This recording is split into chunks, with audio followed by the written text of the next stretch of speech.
Stop trying to save up for that 20% down payment on your home purchase because it's probably not necessary. Find out in this video how much you actually need for a down payment and why saving for that 20% might not be the right move.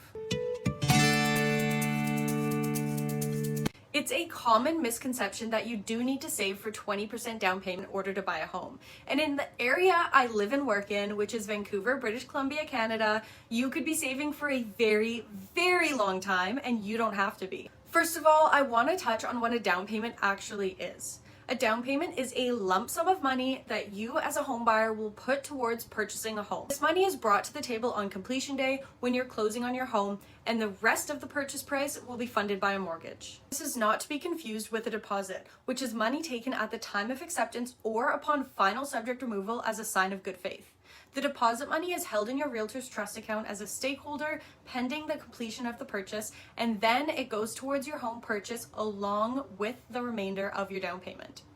The deposit can be any amount, but it is common to see at least 5% of the purchase price. So now that you know what a down payment is and how it differentiates from a deposit, let's break down how much down payment you will actually need to buy a home. The down payment is not a set amount or one set percentage, but it is a sliding scale percentage of the purchase price.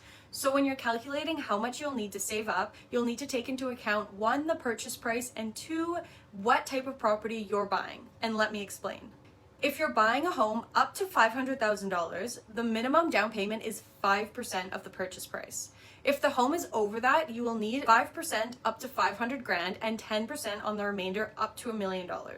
So for example, if the purchase price is $750,000, you will need 5% on the first $500,000, which is $25,000. Then you will need 10% on the remaining $250,000, which is another $25,000. So the full down payment that you'll need for a $750,000 home is $50,000. When you do hit the $1 million mark, the down payment requirement is 20%. As well, if you're buying a property with the intention to rent it out, it is again a 20% down payment. If you are putting less than 20% down on your home, mortgage insurance is mandatory, and there are 2 ways that you can do mortgage insurance. 1, you can pay a lump sum, or 2, you can add it on to your monthly mortgage payments, which is the more common way to do it. You would have to talk to your mortgage broker about how much mortgage insurance would be, and they can give you more details on that. If you are saving for a home in general and you are saving for 20% down payment just to avoid the mortgage insurance, it really might not be the best move.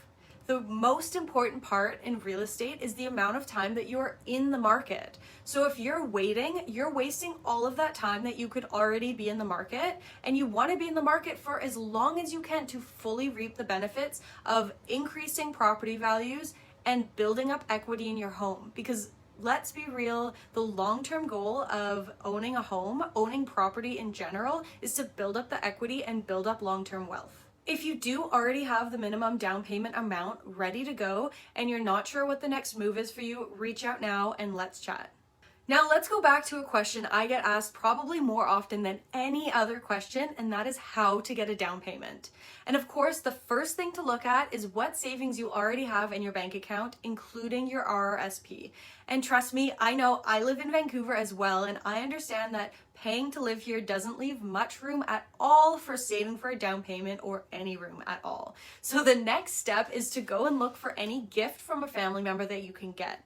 This is one of the most common way that homeowners these days do get into the market, as parents and other relatives usually save up for this moment, or they're sitting on a lot of equity in their home that can help you buy a home yourself. So if you have questions about that, feel free to reach out to me or a mortgage broker. They can help explain this to you and possibly explain this to your parents. And of course, I understand that not everyone is in a position to get money from a relative. So the next thing you can do is look for any help you can by home buyer programs. They are out there. I have an entire other video dedicated just to this, and I'm gonna link it here so that you can take a look. If you enjoyed this, please give me a like and a follow. I just absolutely love putting short videos together, easy to digest content for homeowners so they can learn how to buy a home. And again, I hope you enjoyed this video, and I'll see you in the next one.